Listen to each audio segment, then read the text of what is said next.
Meu filho piloto ligou apavorado. Impossível, mãe. Ela está no meu voo, não em casa. O telefone quase caiu da minha mão. Senti um frio na barriga, daqueles que avisam que algo muito ruim vai acontecer. A voz dele, sempre tão calma, estava tremendo do outro lado da linha. E eu olhei para as minhas mãos enrugadas que de repente não pareciam mais minhas. 20 anos. Fazia 20 anos que eu planejava cada detalhe para acertar as contas com Beatriz, a irmã do meu falecido marido. Meu plano era como uma teia de aranha, tecido com paciência e dor, fio por fio, ao longo de 2 décadas. Ela deveria estar em sua casa agora, recebendo um pacote que daria início ao fim de tudo que ela construiu em cima da minha tristeza. Era para ser silencioso, elegante, uma destruição completa feita de papel e tinta. Meu filho, meu único filho, nunca deveria fazer parte disso. Eu o protegi de toda essa sujeira, de todo o veneno que Beatriz espalhou em nossa família e que levou meu marido. Ele só conhecia a história de um acidente de carro, não da maldade que o causou. E agora, ela estava lá, sentada a poucos metros dele, presa no mesmo pedaço de metal que ele comanda no céu, onde eu não podia alcançá-la. O medo se misturou com uma raiva antiga. O que ela poderia dizer a ele? Que mentiras contaria para envenenar a mente dele também? Meu plano cuidadoso virou pó, mas a vingança não. A vingança não tinha acabado. Ela só tinha mudado de lugar. Agora era sobre proteger o futuro dele. Minha voz, antes trêmula, ficou dura como pedra. Voe, filho. Apenas cumpra seu dever. A vingança não será entregue por um pacote, mas por mim quando ela chegar. Ela chegou. Antes de continuar a contar como a vingança mudou de rumo, se inscrevam no canal para não perderem nenhum detalhe desta história. Ativem o sininho para receberem notificações e acompanharem cada passo desta jornada tensa e cheia de reviravoltas. Preparem-se para uma trama que irá prendê-los do início ao fim. Ela chegou. A campainha tocou. Um som limpo e curto que cortou o silêncio da minha casa. Não me apressei. Caminhei devagar até a porta, sentindo o chão frio sob meus pés. Cada passo era firme. O medo que sentia ao telefone tinha se transformado em uma calma gelada. Quando abri a porta, lá estava ela, Beatriz. 20 anos não tinham sido gentis, mas ela escondia bem com roupas caras e um sorriso que não chegava aos olhos. Ela parecia surpresa por me ver tão composta. Esperava lágrimas, talvez? Desespero? Eu não tinha mais lágrimas para ela. Elvira, querida, disse ela, a voz falsamente doce. Recebi sua mensagem, fiquei preocupada. Aconteceu alguma coisa? Eu dei um passo para o lado, convidando-a a entrar. Entre, Beatriz. Temos muito o que conversar. Ela entrou, olhando ao redor da minha pequena sala. Seus olhos passaram pelos porta-retratos, parando por um segundo na foto do meu marido, o irmão dela. Um pingo de veneno em forma de olhar. Ela se sentou no sofá sem que eu oferecesse, cruzando as pernas como se fosse a dona do lugar. Eu me sentei na minha poltrona de sempre, de frente para ela. O silêncio se estendeu por um momento. Eu a observei, estudando cada linha em seu rosto, cada gesto ensaiado. Então, ela perguntou impaciente. Qual é a emergência? Você me fez pegar o primeiro voo. O voo! Eu disse, minha voz baixa e firme. Fico feliz que tenha gostado do voo. Meu filho me disse que foi uma viagem tranquila. Ele é um bom piloto, não acha? O sorriso dela vacilou. Uma pequena rachadura na sua máscara perfeita. Seu filho? Ah, sim. Que coincidência encontrá-lo. Um rapaz adorável. Ele é, concordei. Ele é tudo que me restou de bom neste mundo. E eu o protegi, Beatriz. Protegi de toda a sujeira, de todas as mentiras. Ela ajeitou a bolsa no colo, um gesto nervoso. Não sei do que você está falando, Elvira. Sabe sim.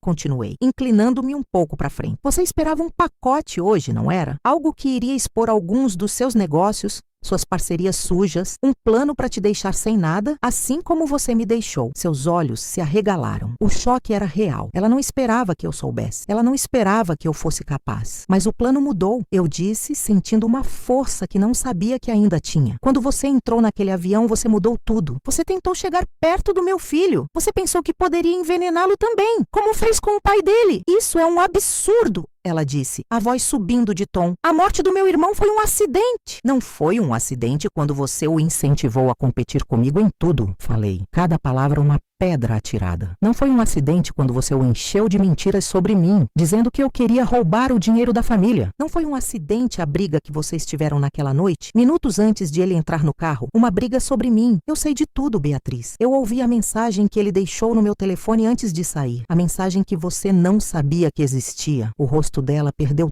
toda a cor. Ela ficou pálida como um fantasma. A mulher poderosa e controlada desapareceu, deixando para trás uma figura assustada. Meu filho não sabe desses detalhes. Eu continuei, a voz agora quase um sussurro. Mas hoje ele recebeu uma carta minha, uma carta que eu escrevi há muitos anos e pedi que fosse entregue a ele caso algo me acontecesse, ou caso você tentasse se aproximar dele. Na carta, eu não conto a ele sobre seus negócios. Eu conto sobre você, sobre a irmã que destruiu o próprio irmão por inveja, sobre a mulher que causou a morte do pai dele. Ela abriu a boca para falar, mas nenhum som saiu. A vingança não é mais sobre dinheiro ou reputação, Beatriz. Isso é pouco. A vingança é ele, meu filho. O amor e o respeito dele eram a única coisa que você talvez ainda pudesse ter nesta vida. E agora você nunca terá. Para ele, a partir de hoje, você é um monstro. Você está sozinha. Esse é o meu acerto de contas. Não é com papel e tinta, é com a verdade. Agora, por favor, saia da minha casa. O silêncio que se seguiu às minhas últimas palavras foi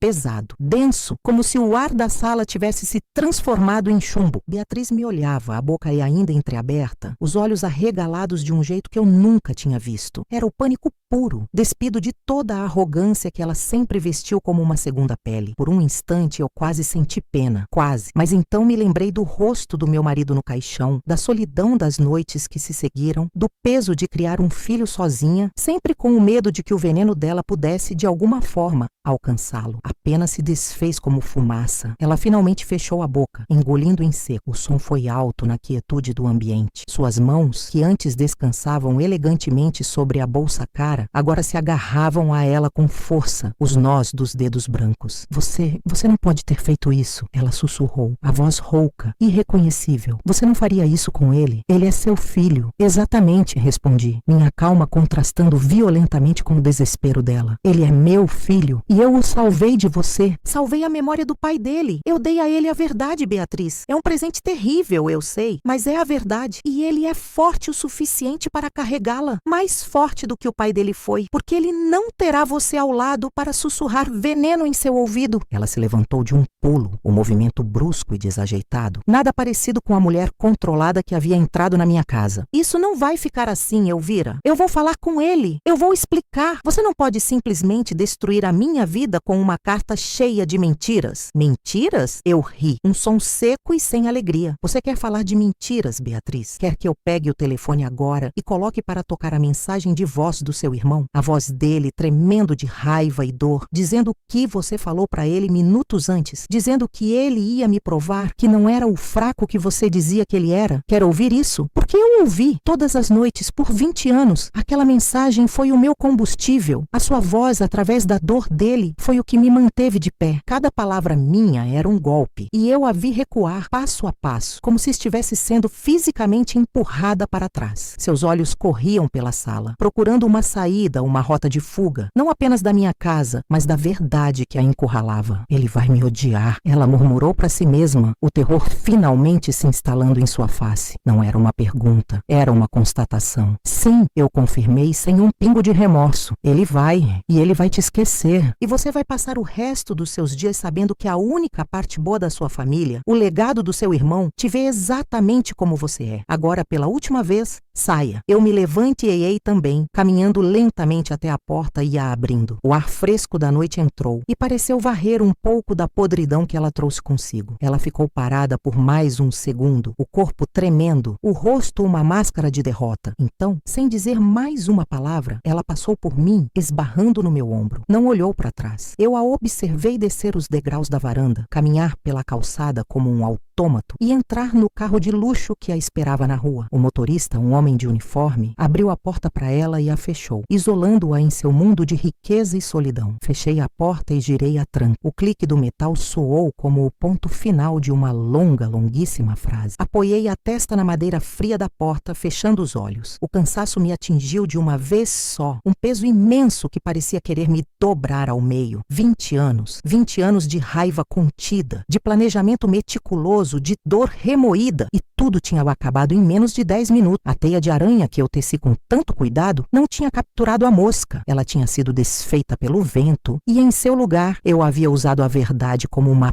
pedra. Arrastando os pés, fui até a cozinha. Minhas mãos tremiam agora que a adrenalina tinha baixado. Coloquei a chaleira no fogo, o gesto automático de quem busca conforto nas pequenas rotinas. Enquanto a água esquentava, olhei pela janela. A rua estava quieta. O carro de Beatriz já tinha sumido. Era como se ela nunca tivesse estado ali, mas ela esteve. A marca dela estava por toda a minha vida, em cada canto da minha casa, em cada foto na estante. O apito da chaleira me assustou. Desliguei o fogo e preparei um chá de camomila, as folhas secas liberando seu cheiro suave na água quente. Sentei-me à pequena mesa da cozinha, segurando a xícara com as 2 mãos, sentindo o calor se espalhar pelos meus dedos gelados. E então eu esperei. A espera era uma nova forma de tortura. O que estaria acontecendo com meu filho? Ele já teria lido a carta? Onde ele estava? Teria pousado em segurança? 1000 perguntas giravam na minha cabeça, cada uma mais assustadora que a outra. E se ele não acreditasse em mim? E se ele me odiasse por ter escondido a verdade por tanto tempo? Eu o protegi de Beatriz. Mas a que custo? O custo de sua inocência. O custo da imagem que ele tinha do pai e da tia. As horas se arrastaram. O relógio da cozinha parecia zombar de mim, seus ponteiros se movendo com uma lentidão cruel. Cada carro que passava na rua fazia meu coração disparar. Cada rangido da casa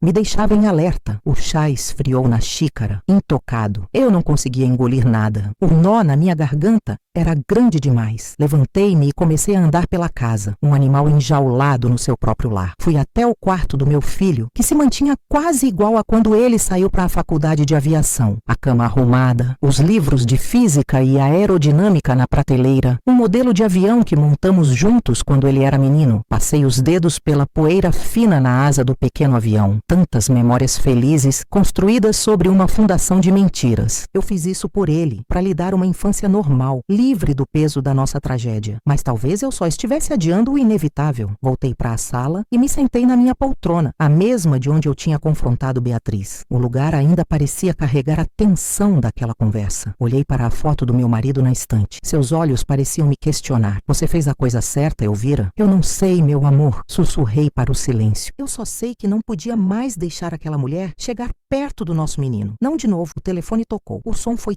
tão alto, tão repentino, que eu dei um pulo na poltrona. Meu coração martelava no peito. Uma batida descompassada e violenta. Por um momento fiquei paralisada, apenas olhando para o aparelho na mesinha lateral, como se fosse uma serpente prestes a dar o bote. E se fosse Beatriz, ligando para gritar, para ameaçar? E se fosse um advogado? E se fosse meu filho com a voz cheia de ódio? Respirei fundo. 1, 2, 3 vezes. A coragem que eu tive para enfrentar Beatriz parecia ter me abandonado completamente. Agora, eu era apenas uma mãe, apavorada com a reação do seu filho. Com a mão trêmula, peguei o fone. Alô? Minha voz saiu fraca. Um fio. Mãe? Era ele, a voz dele. Mas não era a voz do piloto calmo e controlado. Nem a voz apavorada de mais cedo. Era uma voz vazia, oca. Como se algo dentro dele tivesse quebrado. Filho, graças a Deus. Você está bem? Onde você está? Houve um longo silêncio do outro lado da linha. Eu podia ouvir sua respiração, um pouco ofegante. Podia imaginar seu rosto, a confusão, a dor. Eu estou no hotel. Pousamos há algumas horas, disse ele, as palavras saindo devagar. Mãe, eu li a carta. Fechei os olhos. Era isso, o momento do julgamento. Eu sei, respondi baixinho. É tudo verdade? Ele perguntou. E na sua voz havia uma ponta de esperança, um desejo desesperado de que eu dissesse que não, que era tudo um engano, uma loucura da minha parte. Eu não podia lhe dar essa saída. Cada palavra, meu filho. Eu sinto muito que você tenha que saber disso. Sinto muito por não ter contado antes. 20 anos, mãe, ele disse, e agora a dor na sua voz era clara. Cortante. Você me deixou viver uma mentira por 20 anos. Eu cresci achando que a morte do meu pai foi um acidente. Eu cresci visitando a tia Beatriz nos feriados, aceitando os presentes caros dela, ouvindo as histórias dela sobre como meu pai era, como ele era impulsivo. Ela sempre dizia isso. Ela estava plantando as sementes da desculpa dela, querido. Falei, sentindo as lágrimas finalmente brotarem nos meus olhos. Ela estava se protegendo caso algo viesse à tona. A mensagem, ele continuou, a voz falhando. Você ainda tem a mensagem de voz do pai? Tenho. Confirmei. Guardada em um lugar seguro. Nunca a apaguei. Outro silêncio. Um silêncio cheio de imagens que eu sabia que estavam passando pela cabeça dele. Um pai que ele mal conheceu, uma tia que ele pensava que o amava, uma mãe que guardou um segredo terrível. Ela estava no meu voo, mãe. Ela sorriu para mim, perguntou da minha vida. Disse que estava orgulhosa do homem que eu me tornei, ele falou. E a repulsa era palpável em suas palavras. Como ela pôde? Como ela pôde olhar para mim sabendo o que ela fez? Porque ela não tem alma, filho. O que ela tem é ganância e inveja. Foi isso que matou seu pai. A inveja que ela sentia de nós, da nossa felicidade, do amor que ele tinha por mim e por você. Ela não suportava não ser o centro do universo dele. E você planejou tudo isso. O pacote, a ruína financeira dela. Por que mudar de ideia? Por que contar para mim? Porque ela quebrou a única regra, filho. Ela chegou perto de você. Meu plano era destruí-la sem que você nunca soubesse da sujeira. Eu queria te manter limpo, longe de tudo isso. Mas quando ela entrou no seu avião, ela te arrastou para dentro do jogo. E eu não podia mais lutar com papéis e números. Eu tive que lutar com a única arma que ela não poderia vencer. A verdade. A sua verdade. Ele suspirou, um som longo e cansado que partiu meu coração. Eu não sei o que pensar, mãe. Minha cabeça está girando. Tudo o que eu achava que sabia sobre a minha vida, sobre a minha família, é mentira. A parte sobre o meu amor por você não é mentira. Eu disse, a voz firme, apesar das lágrimas que escorriam pelo meu rosto. A parte sobre o amor que seu pai sentia por você não é mentira. Isso é a coisa mais real de todas. O resto foi um veneno que eu tentei te impedir de beber. Talvez eu tenha feito do jeito errado, guardando o segredo por tanto tempo, mas eu fiz por amor. Por favor, acredite nisso. Eu acredito. Ele disse, depois de um momento que pareceu uma eternidade. Eu só preciso de um tempo. Preciso pensar. Preciso entender. Tome o tempo que precisar, falei. Eu estou aqui. Eu sempre estarei aqui. Eu te amo, mãe. Eu também te amo, meu filho. Mais do que tudo. Desligamos. Coloquei o fone de volta no gancho com uma mão que não tremia mais. O vazio no meu estômago ainda estava lá, mas era diferente. Não era mais o vazio do medo, mas o vazio da exaustão, do fim de uma guerra. A batalha tinha acabado. Agora vinha a parte difícil, lidar com os destroços. Naquela noite, eu não dormi. Fiquei sentada na minha poltrona, vendo a noite se transformar em madrugada e a madrugada em um novo dia. Pela primeira vez em 20 anos, eu não pensei em vingança. Pensei no meu filho. Pensei em como poderíamos juntos começar a juntar os cacos da nossa história e construir algo novo, algo baseado na verdade, por mais dolorosa que fosse. A teia de aranha se fora. A casa parecia maior, mais vazia, mas também mais limpa. Eu estava sozinha, mas não me sentia solitária. Eu tinha um filho para ajudar a curar. E isso, eu percebi, era um propósito muito maior e mais importante do que qualquer vingança jamais poderia ser. O acerto de contas tinha terminado. A vida, de alguma forma, precisava recomeçar. O sol da manhã entrou pela janela, iluminando as partículas de poeira que dançavam no ar. Senti o calor no meu rosto e, pela primeira vez em muito tempo, não o senti como uma acusação, mas como uma promessa. Levantei-me, as juntas do meu corpo estalando em protesto. Fui até a cozinha e fiz um café forte. O cheiro preencheu a casa, um aroma de normalidade, de rotina. Enquanto o café passava, olhei para o telefone. Ele estava silencioso. E isso era bom. Meu filho precisava de espaço. Eu também. Passei o dia em um nevoeiro de atividades domésticas. Lavei a louça, arrumei as camas, tirei o pó dos móveis. Gestos simples, mecânicos, que mantinham minhas mãos ocupadas e minha mente um pouco mais quieta. Cada objeto que eu tocava parecia carregar um peso diferente. A foto do meu marido, que antes era um símbolo da minha dor e da minha missão de vingança, agora era apenas a foto do homem que eu amei, o pai do meu filho, uma vítima. O porta-retrato que Beatriz me deu de presente de aniversário há uns 10 anos, uma peça de prata cara e sem gosto, eu o peguei, olhei para ele por um longo momento e depois o joguei no lixo sem hesitar. Foi um pequeno ato, mas pareceu imenso. Eu estava limpando a minha casa, literalmente e figurativamente. À tarde, a campainha tocou. Meu coração deu um salto, o medo instintivo de que fosse Beatriz, voltando para mais uma cena. Mas quando olhei pelo olho mágico, vi a senhora Matilde, minha vizinha da casa ao lado. Uma senhora viúva como eu, com quem eu trocava receitas e reclamações sobre o tempo. Abri a porta. Eu vira, querida, disse ela, com seu sorriso gentil. Fiz um bolo de fubá. Pensei em trazer um pedaço para você. Ela me estendeu um prato coberto com um guardanapo de pano. Matilde, que gentileza!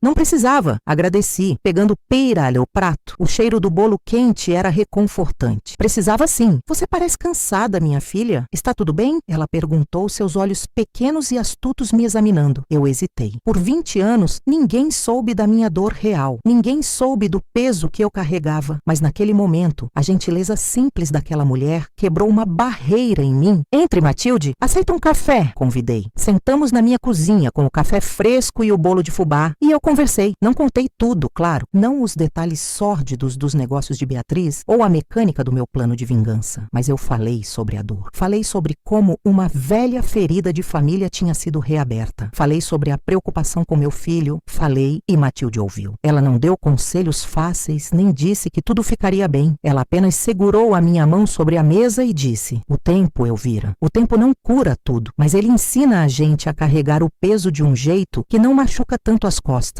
Quando ela foi embora, eu me senti mais leve. A solidão que me acompanhou por 2 décadas tinha diminuído um pouco. Eu não estava mais completamente sozinha na minha ilha de segredos. 2 dias se passaram em um silêncio tenso. Eu não liguei para o meu filho. Dei a ele o espaço que ele pediu, mas a cada hora que passava, a ansiedade crescia. E se ele decidisse que não podia me perdoar? E se a verdade fosse um fardo pesado demais para ele carregar? Na noite do 2º dia, eu estava na sala, tentando ler um livro, mas as palavras não faziam sentido. Eu lia a mesma página várias vezes sem absorver nada. Foi quando ouvi o som de um carro parando em frente à minha casa. As luzes dos faróis varreram a sala pela janela. Espiei pela cortina. Era um táxi. E dele desceu o meu filho. Meu coração parou. Ele não deveria estar aqui. Ele deveria estar do outro lado do país, preparando-se para o seu próximo voo. Ele veio para casa. Não sabia se isso era um bom ou um mau sinal. Corri para a porta e a abri antes mesmo que ele pudesse tocar a campainha. Ele estava ali, parado na minha varanda com uma pequena mala de mão ao seu lado. Parecia mais velho. Havia olheiras sob seus olhos e seu rosto, normalmente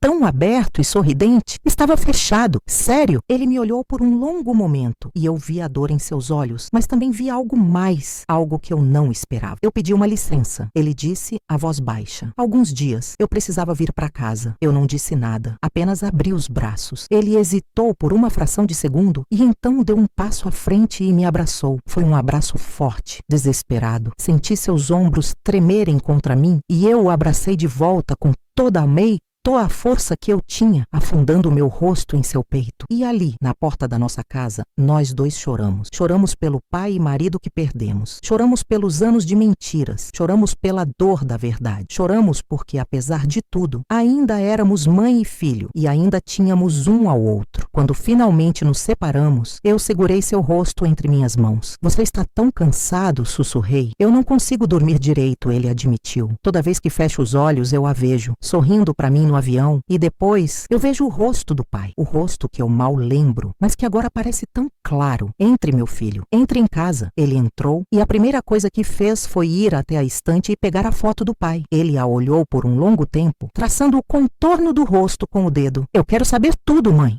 disse ele, virando-se para mim. Não as meias verdades, não a história que você me contou quando eu era criança. Eu quero saber a verdade. Quem era o meu pai? Quem era a irmã dele? Quem éramos nós antes de tudo desmoronar? E então, sentados na sala onde a vingança tinha chegado ao fim, nós começamos a reconstruir o nosso passado. Eu peguei as caixas de fotos antigas que estavam guardadas no armário há anos. Fotos que eram dolorosas demais para eu olhar. Fotos de piqueniques, de festas de aniversário, de férias na praia, fotos de um tempo em que éramos uma família. Eu contei a ele sobre como o pai dele era. Não o mito, mas o homem. Contei sobre como ele ria alto, sobre como cantava desafinado no chuveiro, sobre sua paixão por carros antigos e seu medo de aranhas. Contei sobre o amor dele por mim e o amor avassalador que ele sentiu no dia em que meu filho nasceu. E eu contei a ele sobre Beatriz, sobre como, mesmo na infância, ela era competitiva, ciumenta, sempre precisando ser a melhor, a mais amada. Contei como a inveja dela cresceu quando o irmão se casou e construiu sua própria vida, uma vida da qual ela não era o centro. Contei sobre as pequenas coisas, os comentários maldosos disfarçados de brincadeira, as intrigas que ela criava, a forma como ela tentava colocar um contra o outro. Enquanto eu falava, via a compreensão florescer no rosto do meu filho. Eu lembro de algumas coisas, ele disse, pensativo. Lembro de uma vez, no Natal, em que ela me deu um presente muito mais caro do que o que você e o pai me deram. E ela disse algo como: a tia Bia sabe do que você realmente gosta. Lembro que você ficou chateada. Ela sempre fez isso, confirmei. Era uma forma de competir, de mostrar que ela tinha mais poder, mais dinheiro, mais tudo. Conversamos pela noite adentro. Foi doloroso, foi exaustivo, mas também foi libertador. Era como se uma janela fechada há 20 anos estivesse sendo aberta, deixando o ar circular, limpando o mofo do segredo e da mentira. Pela primeira vez, meu filho e eu estávamos na mesma página, olhando para o mesmo passado, por mais feio que ele fosse. No dia seguinte, ele me fez uma pergunta que eu temia. E a mensagem, mãe? Eu posso ouvir? Meu instinto era dizer não, protegê-lo daquela dor final. Mas olhei para ele, para o homem adulto à minha frente, e soube que ele tinha o direito de saber. Fui até o meu quarto, abri um velho porta-joias e tirei de lá um pequeno gravador antigo, daqueles de fita cassete. Eu tinha transferido a mensagem da secretária eletrônica para aquela fita há muito tempo, com medo de que ela se perdesse. Neste momento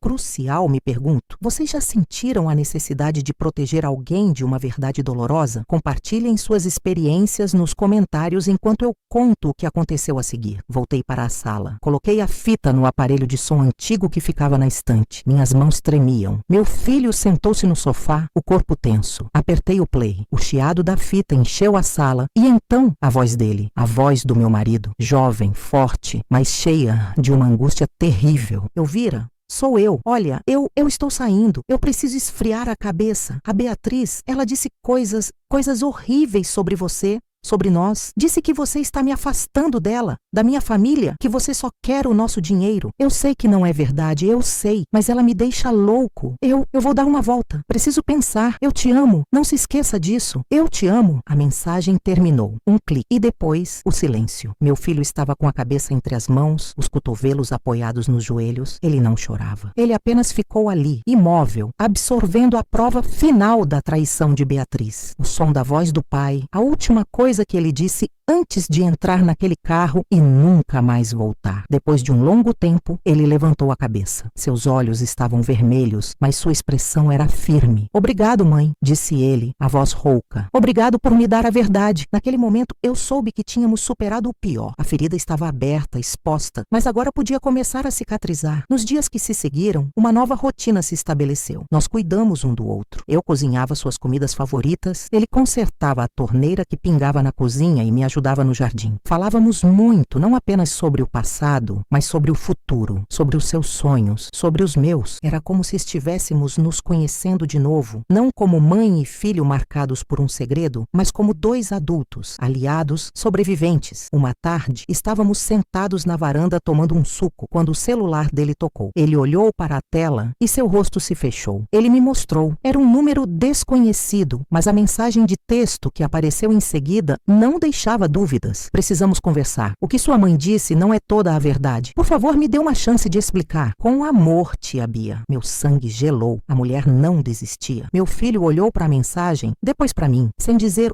uma palavra, ele segurou o dedo sobre o número, abriu a opção de bloqueio e confirmou. Depois, apagou a mensagem. Ela não é mais minha tia, disse ele, com uma finalidade que me deu um calafrio. E ela nunca mais vai chegar perto de nós. Ele colocou o celular de lado e pegou a minha mão. O que vamos fazer agora, mãe? Eu olhei para o nosso pequeno jardim, para as rosas que começavam a florescer. Agora, meu filho, eu disse, apertando sua mão. Acho que vamos cuidar das flores. E foi o que fizemos. Passamos o resto da tarde no jardim, arrancando ervas daninhas, adubando a terra, plantando novas mudas. O trabalho físico era bom, cansativo, real, com as mãos sujas de terra, sob o sol quente. Eu senti uma paz que não sentia há 20 anos. A vingança não tinha me trazido paz. A verdade, por mais dura que fosse, sim. E o amor do meu filho, reconquistado não através de planos e segredos, mas através da honestidade e da dor compartilhada, era a única vitória que importava. A licença do meu filho chegou ao fim. A despedida no aeroporto foi diferente de todas as outras. Não havia mais a sombra do não dito entre nós. Se cuida, mãe, disse ele, me abraçando forte. E não se preocupe,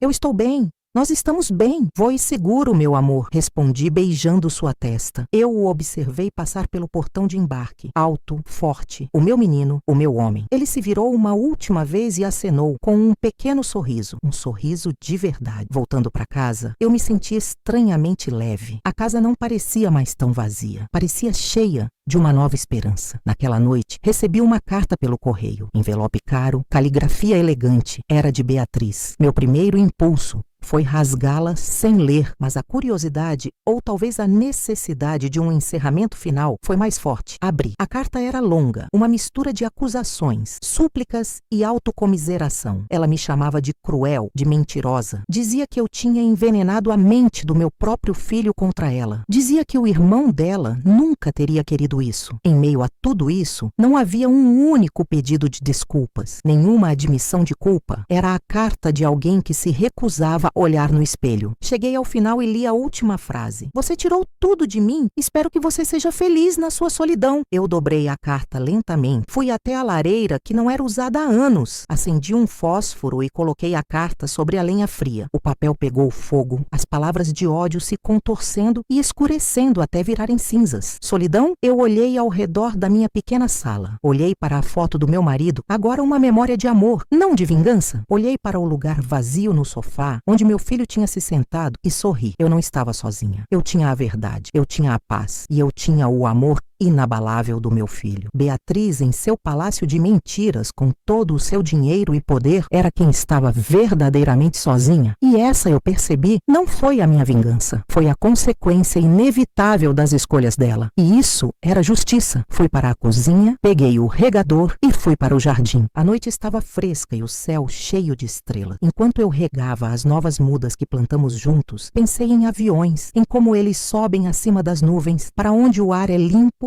e a vista é clara. Meu filho estava lá em cima agora. E eu, aqui embaixo, finalmente, depois de tanto tempo, também sentia que podia respirar. A teia tinha se rompido e eu estava livre. As semanas que se seguiram foram as mais tranquilas da minha vida adulta. Eu acordava com o sol, não com o peso da vingança no peito. O café da manhã tinha gosto de café, não de amargura. Eu redescobri os pequenos prazeres que o luto e o ódio haviam me roubado. Comecei a caminhar pelo bairro no final da tarde, cumprimentando vizinhos cujos nomes eu mal sabia. Eles me olhavam com uma curiosidade renovada. Eu, que por 20 anos fui a viúva reclusa, a mulher de luto eterno, estava sorrindo. Era um sorriso pequeno, ainda meio enferrujado, mas era meu. Meu filho ligava todos os dias, nem que fosse por 1 minuto entre um voo e outro. Tudo bem por aí, mãe? Ele perguntava. E pela primeira vez em 2 décadas eu podia responder com total sinceridade. Tudo ótimo, meu filho. As petúnias floresceram. Nós falávamos sobre coisas banais. O tempo, o preço do tomate, um filme que ele assistiu no hotel. Eram conversas leves, cheias de um espaço que antes era preenchido pelo não dito. Ele me contava sobre as cidades que visitava, as nuvens que via de sua cabine, a imensidão azul que era o seu escritório. E eu, aqui de baixo, sentia como se um pedaço de mim voasse com ele, livre e em paz. O jardim se tornou meu santuário. Cada erva daninha que eu arrancava parecia um pensamento ruim sendo removido da minha mente. Cada semente que eu plantava era uma promessa de futuro. Dona Lourdes, minha vizinha da casa ao lado, uma senhora falante que eu sempre evitei, começou a parar no meu portão para conversar. Seu jardim nunca esteve tão bonito, ela disse um dia,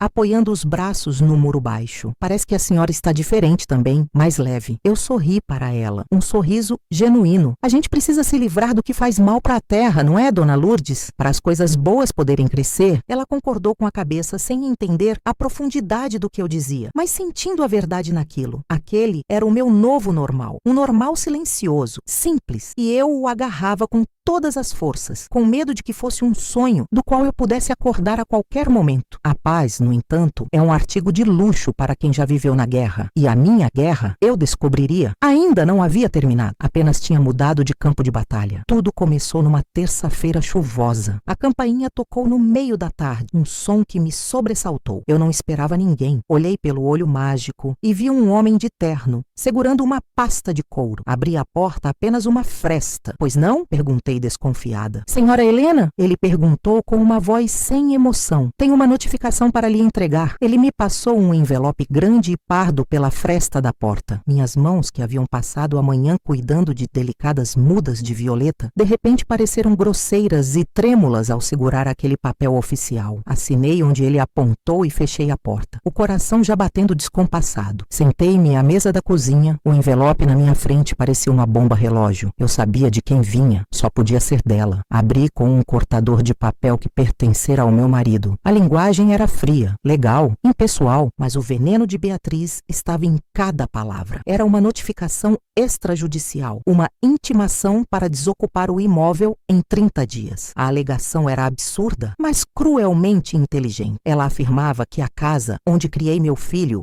e vivi por quase 30 anos havia sido comprada com dinheiro desviado da empresa da família pelo meu falecido marido. Dizia ter provas de que ele usou fundos da sociedade que tinham para adquirir o bem em segredo, colocando-o apenas em meu nome para escondê-lo dela. Era uma mentira deslavada, uma invenção tão torpe que me deixou sem ar. Meu marido havia comprado esta casa com o dinheiro da venda da casa dos pais dele, anos antes de se casar comigo. Era o nosso ninho, o nosso porto seguro, e ela estava tentando arrancá-lo de mim, não pelo valor do imóvel, mas pelo valor simbólico. Ela queria me deixar sem chão, literalmente. O plano dela era claro. Se não podia destruir meu relacionamento com meu filho, destruiria a minha estabilidade, a minha paz, o meu lar. Me forçaria a uma briga judicial cara e desgastante que eu, uma pensionista, não teria como sustentar. Ela queria me ver na rua, humilhada, para provar a si mesma que ainda tinha poder sobre a minha vida. O frio na barriga voltou, o mesmo que senti quando meu filho ligou do avião, mas desta vez não era só medo, era raiva, uma raiva fria e clara. Eu passei 20 anos planejando destruir o império de mentiras dela. Eu havia desistido, mas ela, em sua arrogância, estava me forçando a voltar ao jogo. Só que desta vez, eu não estava jogando para me vingar. Estava jogando para sobreviver. A primeira coisa que fiz foi respirar fundo. Pânico não me ajudaria. Fui até o armário do pequeno escritório, onde guardava documentos antigos. Passei horas revirando caixas empoeiradas, sentindo o cheiro de papel velho e de memórias. Encontrei tudo. A escritura da casa dos meus sogros, o contrato de venda, o comprovante de depósito na conta do meu marido e o contrato de compra da nossa casa. Tudo datado,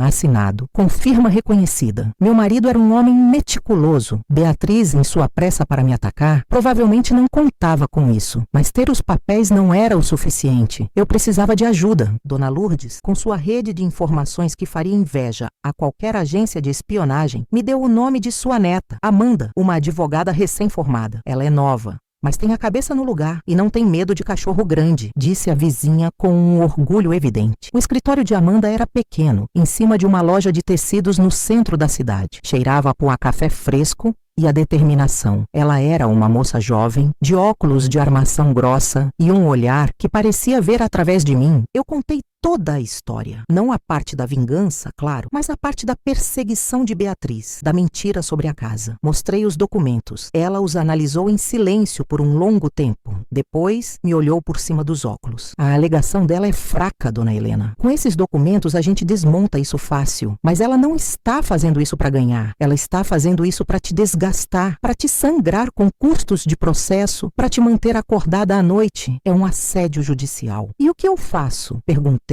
a voz mais frágil do que eu gostaria. A gente briga, disse Amanda com uma firmeza que me deu um fio de esperança. A gente contranotifica e a gente se prepara, porque ela não vai parar por aí. Pessoas como essa, sua cunhada, não sabem perder. Naquela noite, eu tive que fazer a ligação que mais temia. Contei tudo ao meu filho. O silêncio do outro lado da linha era pesado. Eu podia imaginá-lo em algum quarto de hotel do outro lado do mundo, o rosto cansado se fechando em uma máscara de preocupação e fúria. Mãe, isso é loucura! Ela enlouqueceu de vez! Ele disse, a voz baixa e controlada. Eu vou pegar o primeiro voo de volta. Vou transferir dinheiro para a senhora contratar o melhor advogado da cidade. Não, meu filho. De jeito nenhum. Eu o cortei com mais firmeza do que sentia. Eu já tenho uma advogada. Ela é boa e você não vai gastar suas economias com isso? Essa briga é minha. Eu só te contei para que você soubesse. Sem mais segredos, lembra? Ele hesitou. Mãe, nós estamos juntos nisso. Não é só a sua briga. Ela está fazendo isso por minha causa. Porque eu a cortei da minha vida. Ela está fazendo isso porque é quem ela é, respondi. Uma mulher que só sabe existir causando dor. Nós não vamos dar a ela o gosto de destruir a nossa paz. Eu vou cuidar disso. Você cuida de voar seguro. É tudo que eu te peço. Conversamos por mais uma hora. Ele tentando me convencer a aceitar sua ajuda financeira. Eu, irredutível. No fim, ele concordou, mas com uma condição. Eu o manteria informado de cada passo. Desliguei o telefone sentindo um misto de orgulho e medo. O menino que eu protegi a vida inteira agora queria me proteger. E isso era, ao mesmo tempo, lindo e aterrorizante. Amanda estava certa. Beatriz não parou. A contranotificação que enviamos, cheia de provas documentais, pareceu apenas atiçá-la. 2 semanas depois, meu filho me ligou novamente, mas desta vez, a calma em sua voz havia desaparecido. Ela fora substituída por uma incredulidade gelada. Mãe, você não vai acreditar no que ela fez. Meu estômago revirou. O que foi, meu filho? Eu fui chamado para uma reunião com o meu supervisor e um diretor de recursos humanos da companhia aérea. Ele começou, a voz tensa. Eles receberam uma denúncia, anônima, dizendo que eu estou passando por severo estresse emocional e familiar e que minha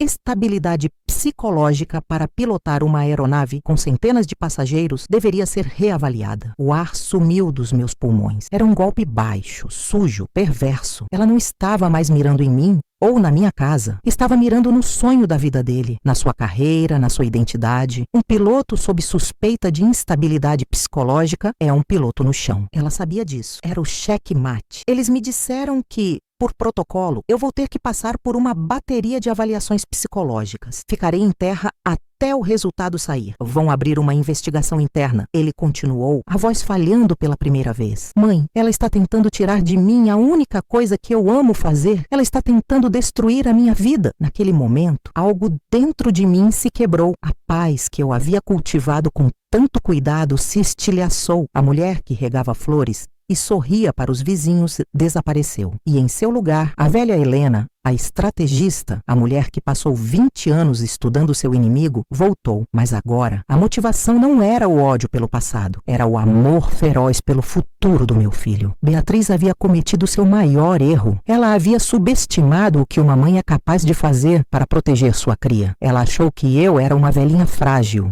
cuidando de um jardim. Ela se esqueceu de que por baixo da terra macia, as raízes que me sustentavam eram feitas de aço. Desliguei o telefone e fiquei olhando para a parede por um longo tempo. O plano original, o pacote que deveria ter chegado à casa dela, era elegante e silencioso. Eram documentos que provavam não apenas a sabotagem que causou o acidente do meu marido, mas também uma série de fraudes fiscais e societárias que ela cometeu para tomar o controle total da empresa depois da morte dele. Era uma destruição de reputação, uma morte por 1000 cortes de papel. Eu havia desistido desse plano. Eu havia queimado a carta dela, simbolizando o fim daquela guerra. Mas ela havia acabado de bombardear um hospital, havia quebrado todas as regras e agora não haveria mais elegância, não haveria mais silêncio. Fui até o porão. Atrás de uma pilha de malas velhas havia uma parede falsa que meu marido construiu anos atrás. Dentro, uma pequena caixa de metal. Eu a abri. Lá estavam eles, os originais, cópias autenticadas de tudo, balanços forjados, e-mails comprometedores que eu consegui com a ajuda de uma antiga secretária leal ao meu marido, depoimentos de antigos funcionários que ela demitiu, a minha vingança arquivada e esquecida. Peguei a caixa e a levei para a mesa da cozinha. Liguei para Amanda. Doutora Amanda, preciso te ver, urgente, e preciso te perguntar uma coisa. Sua ética profissional te permite ser criativa? Houve um silêncio do outro lado. Depende do quão criativa estamos falando, dona Helena. Estamos falando de usar a verdade como uma arma de dissuasão em massa, eu disse, a voz firme, como não era há anos. No dia seguinte, no escritório dela, espalhei os documentos sobre a mesa. Amanda olhou para tudo aquilo, os olhos se arregalando a cada página. Ela lia os e-mails, analisava as planilhas. Quando terminou, recostou-se na cadeira e me encarou. Um novo tipo de respeito no olhar. Dona Helena, isso aqui não é só sobre a casa. Isso aqui derruba a empresa dela. Isso a coloca na cadeia por